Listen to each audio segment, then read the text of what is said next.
obviously a really good series against Texas. Now moving on to another tough one. Just what you see from Texas Tech that's going to pose a challenge this weekend.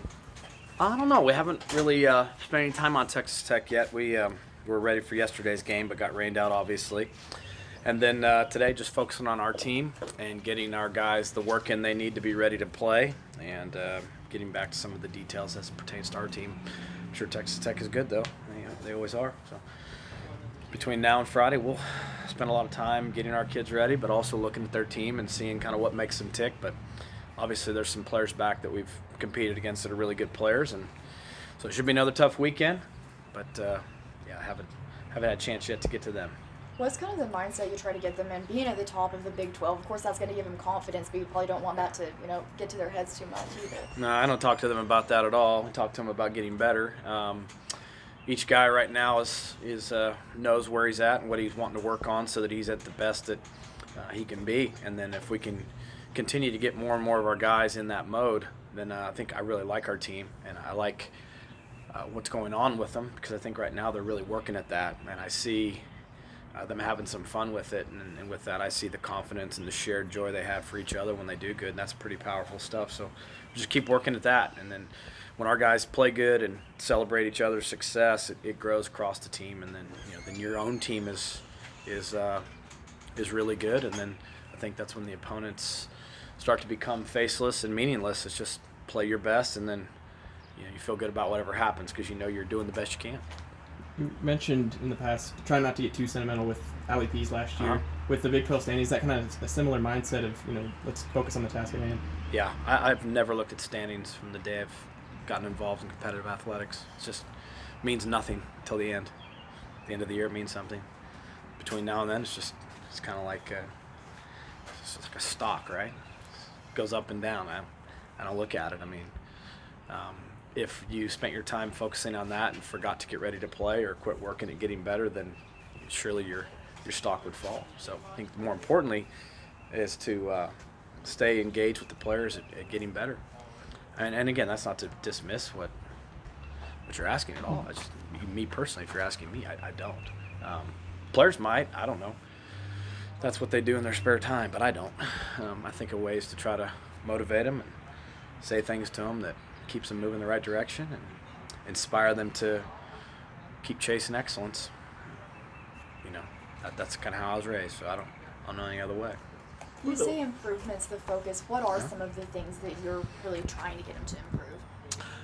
Well, consistency. Baseball's such a great teacher of consistency.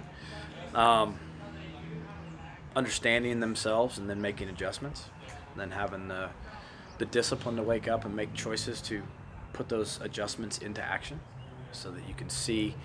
I've seen that really, really take off in recent weeks for some of these kids, and that's exciting because you see the change in results for them, and you see the joy they have playing more prepared, more freed up, more confident, whatever. So, but this is a game of consistency. It's a game of self-talk. It's a game of managing your routine and your thought process. And the better you do that, typically the better you play. And then obviously the physical skills of the game, the fundamentals are always something you work on every day.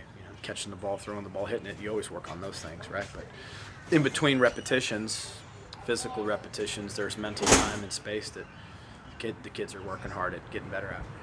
What are the pros and cons of not playing a midweek game? How many chances was that? Cons, you didn't get to play. Pros, maybe caught a little bit of rest, maybe a chance to work on some things in a practice setting. We haven't had a real practice in weeks, just because so much of the practice time's been committed to keeping the kids fresh and just getting them here, making sure their bodies are still healthy, working on some mental skills with them, but not a lot of physical time on the field. So today will be the longest practice we've had in quite some time. So that's positive for sure. You always like a chance to practice. But, it is what it is. The weather is uncontrollable, and the schedule is what it is. So this is the way the week's played out, so we'll just make it work for us. You mentioned seeing some guys coming around here down the stretch. Got some big series, tough series. So how important is that kind of the mindset of playing your best at the right time? Yeah, I agree with that. Every great team that's ever gone on and done anything worth talking about or remembering found the best they had to offer at the time when it meant the most, and it all matters. It isn't like one section of the season is any more or less valuable, but I think if you can find your best towards the end when you have a chance to extend it and play into a postseason opportunity and then thrive in the postseason, that's great. We certainly will have never played a stretch of baseball with so many opportunities to do something great as what we're getting ready to encounter. So that's awesome. You get a chance to just play great game after great game and challenge yourself and your program. We scheduled tough. We picked up a non-conference weekend at Oregon State where some programs or some years, even in this program for that matter, you would have shied away from that and taken on a lesser challenge. But we've tried to chase the best. We've tried to become the best. We're in pursuit of that, and the only way to know where you stand is to challenge your team each week. So that's just part of kind of what our mindset's been as we've tried to make decisions on a daily basis for OSU. And there's a great stretch of baseball in front of us and a chance to really do something special with it. We talked to Logan earlier. He said this is the first time he's ever come out of the bullpen. He didn't have that great of a start to the year, but he seemed to stabilize as of late. How have you seen him take to that change? And who was that? Logan. Oh, Logan. Okay. I think he's taken to it real well. I think it's actually been it was a really good decision to allow him to kind of figure a few things out. As a starter, you only get to pitch once a week, and as a reliever, you get a chance to be on call 2 to 3 days a week and in shorter doses.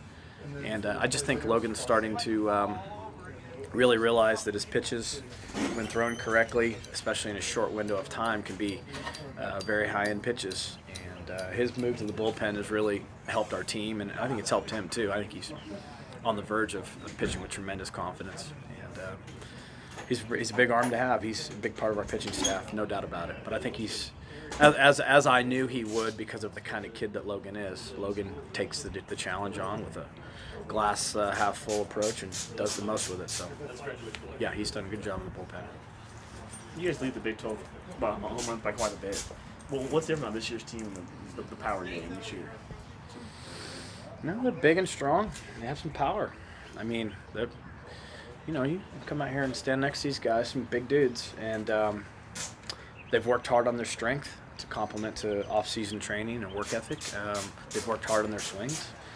That's also a compliment to the players for putting the time in, and it's probably a team that is built off of more power than, say, some of the other teams maybe, but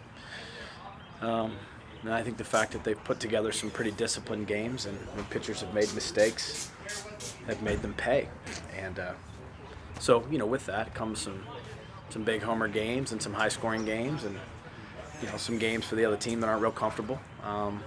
Just got to make sure, as I tell the players, we want to make sure we can score a lot of different ways. And so if the home run's not there on a particular day, we want to be able to score by getting 3 straight base hits or stealing a base or getting a bunt down. So we want to be as, diverse in our offense as possible. But home run's a big part of the game. And if you're hitting a bunch of them, that's a quick way to score, that's for sure. And I think last weekend you saw the impact of home runs on those games against Texas. There was a pretty good impact right away. So, yeah, it's a good thing. With all the power hitters that you have, is that a coaching adjustment that you've had to make, especially because I think back to like the Donnie Walton days, you're laying down a sac bunt almost every inning. Agree. Yeah. Just the nature of what our players were good at, who our players were, what our players could do in each moment in time to give us the best chance to win. So as a coach, you're thinking your way through it through their eyes and asking them to do things you think they're good at. There was a time in the early years, as you said, teams that Donovan played on and some others where there were 5 or 6 guys in the lineup that were really, really good bunters and really comfortable bunting. And probably had a little bit more of a contact-driven lineup, 1 through 9. So bunting guys up and taking a shot at knocking them in was a good strategic play. It may not be as much of a good strategic play now to ask Carson McCusker to bunt. It just depends on who's up and the situation of the game. But, yeah, who your team is and the makeup of the team and what the players are good at, it certainly affects your strategy for sure. But we like all elements of the game. I mean, I liked the bunt then, I like the bunt now. I like the home run now, I liked it then. It's just, I think what you're trying to do is put together a winning formula for your team. And certainly this group of kids there's times when I've looked at it and said, first and second, nobody out, this guy up, we're going to hit right here. Maybe years past, that's a no doubt sack bunt situation. So it just kind of depends on who your team is. On a little bit of a different topic, I was talking to Coach Holliday about the Keeper of the Game Foundation and about Matt Sitton. What's it been like to see the guys, interact with Matt? And you talked about how he's their brother now. Well, Coach Holladay's long been involved with Keeper of the Game. That's something he was involved with prior to coming to Oklahoma State, and that's a great passion of his that he and the people in his foundation do countless good deeds and good work of using baseball to bring people to the ballpark and help children and adults with special needs enjoy the game of baseball together. So that's a great thing for sure. As far as Matt goes, Matthew and his mom and their family have been just unbelievable baseball supporters and have been coming out to the ballpark now, really since I can remember, for having been back. And they're great friends, and he's a neat young man. He's got one of the kindest hearts you'll ever meet in your life, and he's just it's a breath of fresh air every time you see him. And our kids celebrating his birthday with him, that was all the kids. I had nothing to do with that. That was the players and their relationship with him and their friendship, and through Keeper of the Game to do something neat for him. It's really a great sign that our players are present enough now in the world to recognize how to do something for someone else and not be so self-absorbed that they can't understand time and place. And that's really awesome to see. And there's some really kind-hearted, really good kids on this team. So I think you could see that. That wasn't staged. That's just real life right there. It was neat, right? So, every now and then you get a chance to come across things that kind of put everything into perspective. That was definitely one of those days. You talked about how Joe and Colin especially have been ones who've kind of bonded with him this season. What's it been like to see, their interactions and kind of have Joe and Colin be guys he looks up to? Well, I think that's really neat. Doesn't surprise me. Those two kids are easy to bond with. They're smilers. They're happy. They're as seniors, kids that now after 4 years, it's easy to have a great relationship with those kids. They're the kind of kids that share themselves with other people, so that's cool. And I think they probably get more out of getting to be his friend than he gets out of being theirs, to be honest with you. I think that as these guys grow up during their time here, you see them start to realize just how special being an athlete here is, and having friends and relationships with the fans makes playing college sports pretty special, because I don't know if many more opportunities in their lives, certainly as competitive athletes and even as young adults, where that chance to connect with people and interact and have that kind of impact on someone is as available it is right now for them. So really cool. Coach, talking about Dave Hunziker and your dad in the TV booth, how cool has that been to see that partnership come together and then become really as close as they have? Yeah. Well, I knew Dave listening to him on the radio for football and basketball, and then when our television here for baseball picked up, a couple years ago, I guess it was, to where all the games started to become Orange Power Studio Productions, and he and my dad became partners. That was really neat, and really kind of Dave to kind of bring my dad along in the broadcasting industry, so to speak, where a former coach who knows baseball but obviously has a lot to learn about broadcasting. And Dave's such an amazing man, so friendly. He was so excited to do baseball, and on top of doing football and basketball, which keeps him quite busy, always acted like doing baseball was something he looked forward to. So Dave's a special guy, and I think he's an awesome broadcaster too, but he's an even better person. And they're a great team. They have just a great dialogue, and I think they enjoy what they do together. And Oklahoma State baseball sure is lucky to have our games broadcasted and presented to the public through their eyes, because I think it's really high-end production, and the message being sent out about our program and our players to fans and family members, people that are watching, potential recruits, is really, really good. So just no doubt it's helped grow our program, and a lot goes into that. So I just appreciate them both. I don't know how much time you've had to look into it with it happening all in the middle of the season, but the ESPN Plus deal, do you have any thoughts on that whole?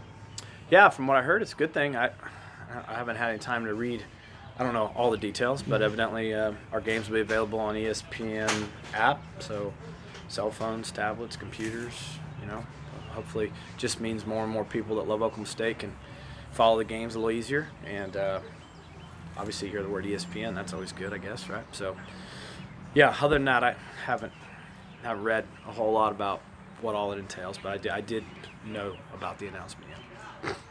Yeah. One more. Sorry, I know we've kept you a while. No, you're good. With the game of baseball today, there's a lot of pace of play, rules being passed, things of sorry, that I'm supposed nature. to No, call you're you. good. Don't worry about it. What's your stance on that? Do you think it's an issue? Do you think things need to change? It's an issue, but I don't know how you change it. And I'm not a big fan of all these ridiculous ideas that people are coming up with. I think if people don't like baseball, then they don't need to come watch it. And I don't mean that for the college game. I mean some of these things we're talking about doing for professional baseball, like not playing extra innings and some of these things. I think if people don't want to watch it anymore, just go home. The people that stay and watch the 14-inning game wanted to watch the whole 14 innings. The people that didn't want to watch didn't want to, and that's okay too. But I don't think you cater or tailor the game of baseball to a casual fan. I think baseball has been and always will be a unique game. And the people that love it and follow it passionately love it because it's different and it's not played on a clock. And to sit here and take a sport with history and tradition and a sport with statistics that we can look at and maybe other than the steroid era, compare someone from 1900 to someone from 2019 is what makes baseball one of the most unique games to ever watch and be a fan of. To start changing the height of the mound and the distance of the mound and all these things that we're talking about, I think they're terrible ideas. I think they're terrible. And people that want to try to reinvent it, like I said, if they don't like it, don't come.